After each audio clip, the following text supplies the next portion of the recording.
Hi guys, meron akong napanood na isang video, clip videos. Actually, nasasabi kong it's either scripted or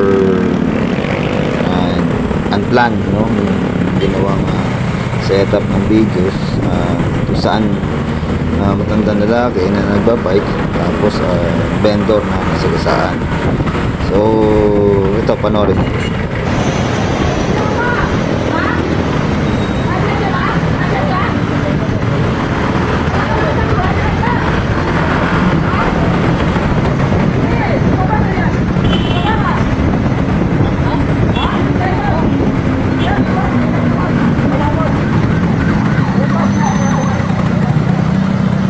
So yun guys, no, na talagang bandang ulit din ako natin.